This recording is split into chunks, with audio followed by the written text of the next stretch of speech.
Pakistan peoples party और मुस्लिम league Nawaz हुकूमत बनाने जा रहे हैं। उम्मीद है कि इंशाअल्लाह ताला जल्द से जल्द शहबाज शरीफ साहब मुल्क का वज़ीर आज़म बनेगा और इंशाअल्लाह ताला प्रेसिडेंट ऑफ पाकिस्तान के लिए उम्मीदवार सदर जरदारी होगा। आसिफ अली जरदारी सदर मुमलिकत, वज़ीर आज़म पाकिस्तान का ताज शहबाज शरीफ के सर सजेगा। स्पीकर कौमी असम्बली और डिप्टी चेयरमैन सेनेट मुस्लिम लीग नून, चेयरमैन सेनेट और डिप्टी स्पीकर कौमी असम्बली का ओहदा पीपल्स पार्टी को मिलेगा। पंजाब और केपी में पीपल्स पार्टी और सिंध और बलूचिस्तान में मुस्लिम लीग नून के गवर्नर लगाएगा।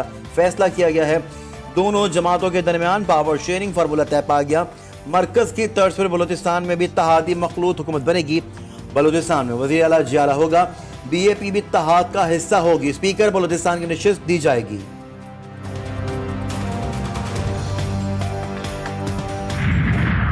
It's a journey of blood, sweat and sacrifice. ये कुर्बानी और इसार का ये सफ़र है। ये कोई हुकूमत बराए हुकूमत वजारतें और बारियां लेने की ये बात नहीं है। इस वक्त हमें पाकिस्तान को मुश्किलात से बचाना है। ये बारियां लेने की बात नहीं बल्कि कुर्बानी और इसार का सफर है। शहबाज शरीफ कहते हैं ये नहीं हो सकता कि मीठा मीठा हो तो हम आगे बढ़ें और कड़वा हो तो पीछे हट जाएं। हम पाकिस्तान की आवाम को मायूस नहीं करेंगे। बिलावल भुट्टो बोले आवाम को वजीर आजम से मतलब है। हमारी कोशिश होगी कि हुकूमत साजी का मामला जल्द अज जल्द मुकम्मल हो सके। आसिफ जरदारी ने कहा कि हमने आने वाली नस्लों के लिए इत्तेहाद किया है।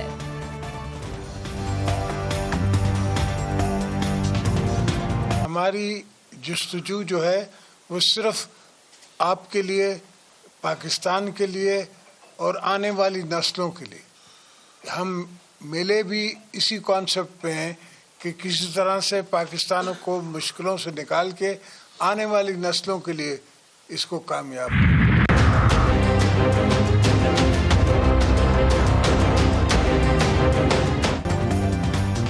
पीपल्स पार्टी और नून लीग के मुज़ाकरात में डेडलॉक कैसे खत्म हुआ, छठा दौर कैसे कामयाब हुआ। GTV न्यूज़ ने अंदरूनी कहानी का खोज लगा लिया। शराकत इक़्तिदार का फार्मूला तय कराने में आसिफ अली जरदारी और नवाज शरीफ का मरकजी किरदार, दोनों का 3 बार टेलीफोनिक राब्ता हुआ। मुआहदे के मुसव्वदे में बार बार तब्दीली की गई। नून लीग ने मुस्लिम लीग काफ, इस्तेकाम पाकिस्तान पार्टी और MQM को भी एतमाद में लिया। हुकूमत साजी के मामला तय। आइंदा हफ्ते कौमी असम्बली का इजलास बुलाने की तैयारियां। इजलास 28 या 29 फरवरी को बुलाए जाने का कभी इम्कान। इफ्तिताही इजलास में नौमुंतखब अरकान हलफ उठाएंगे।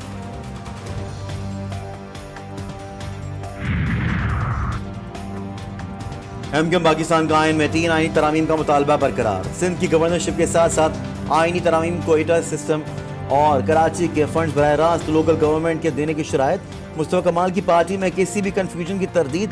GTV न्यूज़ के प्रोग्राम जी फॉर गरीदा में गुफ्तगू।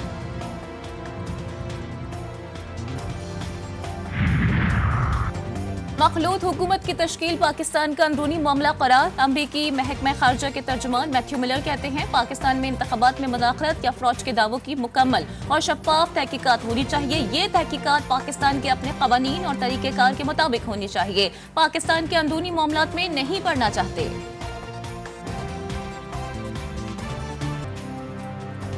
पंजाब में हुकूमत साजी मुस्लिम लीग नून की पार्लिमानी पार्टी का इजलास आज होगा। सदारत नामजद वज़ीर आला मरीम नवाज करेंगी। पंजाब असम्बली के इजलास के हवाले से हिकमत अमली तय की जाएगी। हुकूमत साजी, स्पीकर, डिप्टी स्पीकर के इंतखाब से मुताल्लिक़ मुशावरत भी होगी।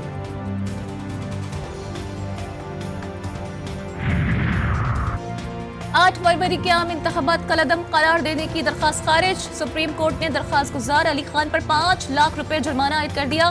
दरखास्त गुजार ने ईमेल के जरिए बैरून मुल्क मौजूद होने से आगाह किया। रियासत यकीनी बनाए कोर्ट मार्शल हुआ शख्स ब्रिगेडियर का रैंक इस्तेमाल न करे, अदालती हुक्म।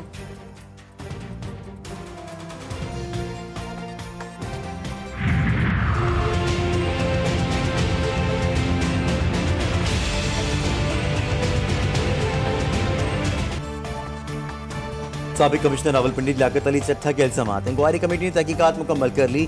रिपोर्ट आज इलेक्शन कमीशन में पेश की जाएगी। रिटर्निंग अफसरान के बयानात कलमबंद। साबिक कमिश्नर की प्रेस कॉन्फ्रेंस का ट्रांसक्रिप्ट भी कमेटी को मिल गया।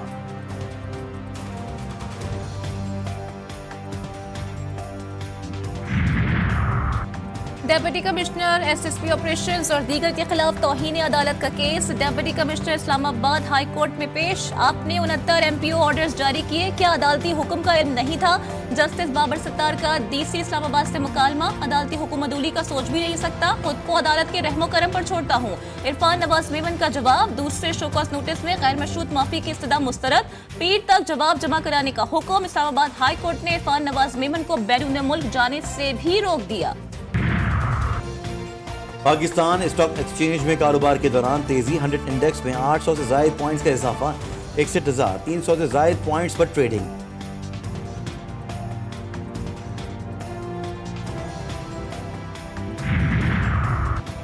अमीर बालाश टीपू के कत्ल केस में अहम पेशरफ्त। हमलावर मुजफ्फर हुसैन की लाश पोस्टमार्टम के बाद वरसा के हवाले। बेवा हलीमा बीबी और साबिका बीबी परवीन ने लाश वसूल की। मुकदमे में नामजद मुलजिम तैफी भट्ट और गोगी भट्ट की ट्रैवल हिस्ट्री भी पुलिस ने हासिल कर ली। कराची के इलाके नीपा फ्लाईओवर के करीब खातून वकील और उनके शोहर पर फायरिंग। एडवोकेट महविश और उनके शोहर जख्मी। बिटायाबाद में यूसी चेयरमैन के कत्ल का मुकदमा मकतूल के कजन की मुद्दईयत में दर्ज। हिजरत कॉलोनी से नौमौलूद बच्ची की लाश मिली। बौरा इलाकों में बारिशों, शदीद बर्फबारी। गलियात, बाबूसर टाप, गेटीदास, पेरी मेडोज और बटूघाट टाप में कई सैयाह फंस गए। बिजली का निजाम भी दरम भरम। वादी में फंसे कुछ सैयाह गाड़ियां निकालने की कोशिश में मसरूफ। शुक्रान और कागान वैली में शदीद बर्फबारी के बाद मौसम साफ, रोड खोल दिया गया। गजा में 24 घंटों में मजीद 40 से जायद फलस्तीनी शहीद। दर्जनों जख्मी। शहदा की तादाद 29,100 से जायद हो गई। वस्ती गजा में झड़पों के दौरान एक सहूनी फौजी हलाक और 3 शदीद जख्मी। फलस्तीनी खवातीन और बच्चियों के साथ दरिंदगी के हौलनाक इंकशाफात। हमास के मुताबिक खवातीन के साथ नारवा इसराइली सलूक फलस्तीनियों की नस्लकुशी के मुतरादिफ है।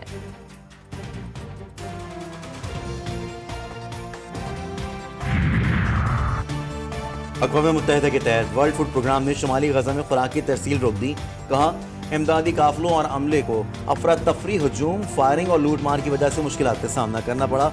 इतवार को खान यूनिस और दिरुल बला के मरकजी कस्बे में काफिला लूट लिया। ड्राइवर पर तशद्दुद।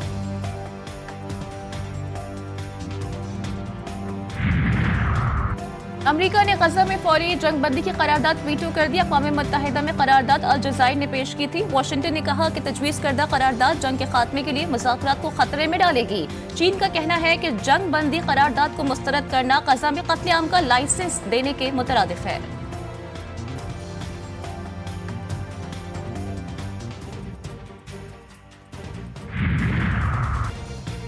रूसी जेल में हलाक व्लादिमीर पुतिन के नाकिद अलेक्सी नवाल्नी की वालदा ने बेटी की लाश के हवालगी का मुतालबा कर दिया।